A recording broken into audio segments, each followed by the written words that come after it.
Hi everybody, Pat Moody with another edition of Moody on the Move, taking you across the region to interesting places, businesses, and meeting people who make things move in Michigan's Great Southwest. That's why we go on the move, to show you how they make things move. And today we are taking you to Berrien County Cancer Service of St. Joe.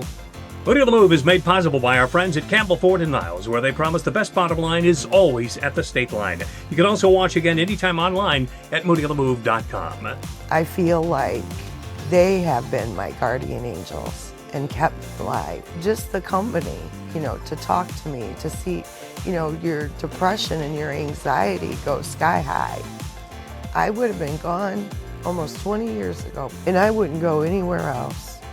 I just don't know what I would have done without them.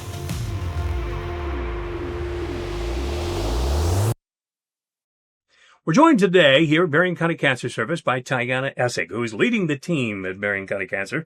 And we're inside the Bertie Yeager Cancer Center off Hollywood Road in St. Joe, a beautiful building here in the south side of the town. And Tyanna, the history and the outstanding legacy that's been crafted by your team and the team before you here is absolutely legendary. Talk a little bit about that journey through the years. Sure. Yeah. Well, it's nice to hang out with you again, Pat. Always. We used to, for 10 years, I think, yeah. Every morning. We were not on the running radio. once a month, for a week, once a week. Anyways, we were started in 1948. And it was an initiative of the American Cancer Society, who cancer became the second leading cause of death in 1933.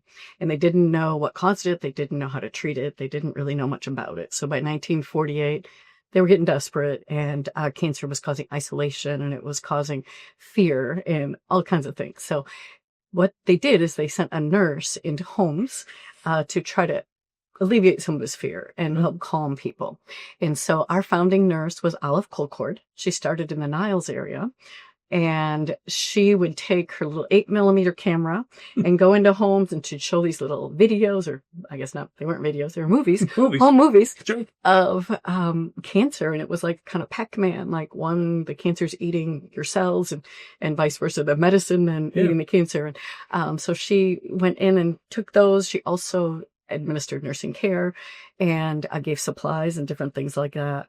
They think about it back then, like bandages were commercialized in the 50s. Our health department didn't start until 1964. Uh-huh. So all of this was going on at a time when it was needed.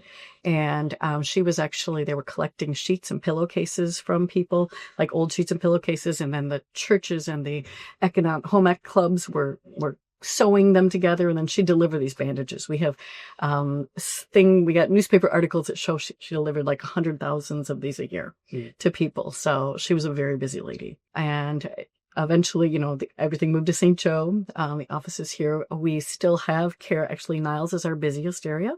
Probably 37% of our patients come from the city of Niles. So it is quite busy. We do the in-home skilled nursing.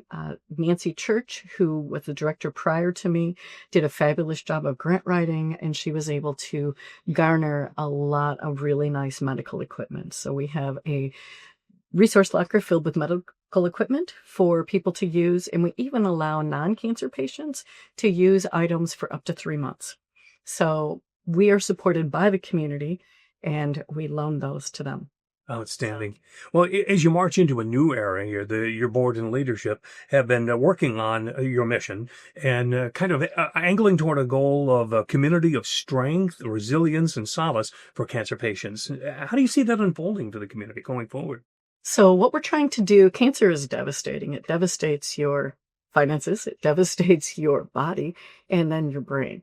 And so we want to find a way to be a resource to help people through that process. The in-home skilled nursing has been very needed, and it's been used over the years, but we are finding that there's a larger need for some emotional support. And so we're trying to create some programs and some activities. For example, we want to have some physical activities, some Tai Chi or some sound bowls or different things like that. We also want to create some bringing experts in to talk to people, some financial planners and some counselors and different people. And then we want to start support groups. And we also are talking about planning an outing once a month so people with cancer can get out and not be afraid to leave their home. We'll try to create things in like going to Surratt Nature Center, going to Fernwood, or going places like that so that cancer patients have a place to go and actually a reason to get out of their house. That's outstanding. So working on the mind, the body, the soul, everything, all collectively. That's very, very nice. So the services that you bring to the table and the way in which you do it are really amazing in that everything you do, as you pointed out, is free for those who are taking part. And that's quite a legacy, and yet at the same time, that can be quite a challenge. Yes, it is. It is. We struggle, and we are supported by the community. We say all funds stay local, helping local patients, but we're also making a commitment to only purchase things from local vendors if we can. And so we are working really hard. The community supports us. We wouldn't be here without the support of the community over the years. Our budget is pretty high. Considering, because we pay our nurses, we pay everyone gets paid. We do have volunteers that do a few things, but you have to pay people to give nursing care. And so we pay mileage and all those things. So it does get really high. So we have lots of fundraising efforts that we do throughout the year. Our biggest one, or the most memorable probably for you, would be Pennies for Patients, where sometimes you spend a whole day with us when we were on Red Arrow Highway in Stevensville. You'd sometimes spend the whole day there. And so, Pat, we could bring containers out to your place of business, and I'll bring this if a company or an organization or a person raises over $500, we'll actually bring the big check to their organization or their house, or take pictures on site with the big check for people so that we could use it on social media and help to promote the businesses that are supporting us. So, but Pennies for Patients, we also do a Fight Cancer in All Colors gala every year. And this year we started a survivors party where we invited cancer survivors to come and actually be able to enjoy an evening out that was for free for them. We got sponsors to pay for the meals. So, Tyanna, you talked about my role in Pennies for Patients over the years as we broadcast live on that day every year. Another fond memory that I have is riding the pink toilet to help battle cancer. So I understand you bringing that on with a whole new flush. Yeah, so the Flush Out Cancer was started by City Plumbing and Heating in downtown St. Joe because their matriarch died of breast cancer. So they started sitting people in the pink toilets. And it died off during COVID. So we decided to take it over, and we're doing pink toilet timeouts as a part of our Pennies for Patients. So that's going to be our St. Joe and Stevensville Pennies for Patients Day is at Watermark Brewing Company on October 1st. Okay. We're going to invite people to actually nominate people, and we're going to go and deliver bonds to people that have been nominated to sit on the pink toilets. Now, we're not really going to make them sit on the pink toilets. You guys used to sit for like an hour.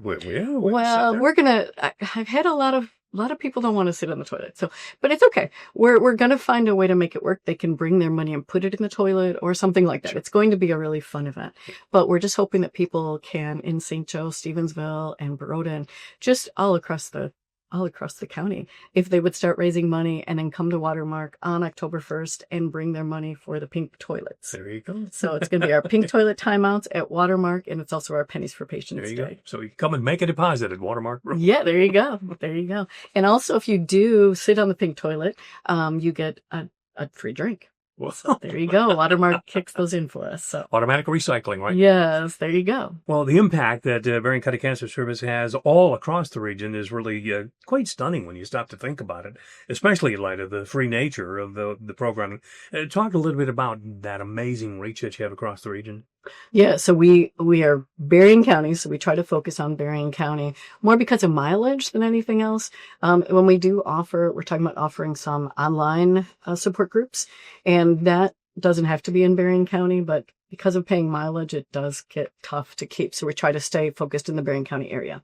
So we go as far as like Hartford, and then all the way to New Buffalo. We have patients in New Buffalo, and then all the way east over to Niles area, and a close Coloma Waterville also, and then Benton Harbor St. Joe.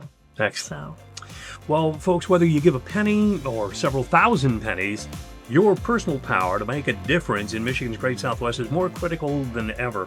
You can learn more right now by clicking over to bccancerservice.org. Everything they do means the world to those who are suffering. Remember, too, you can watch this again anytime online at moodyonthemove.com. It's all made possible by our friends at Campbell Ford in Niles, where they promise the best bottom line is always at the state line. And our thanks as well to Ryan Cheevers and the crew at Little Red Fern Productions, who always make us look good regardless of how bad we are. Thanks for joining us. We'll see you next time at Moody on the Move.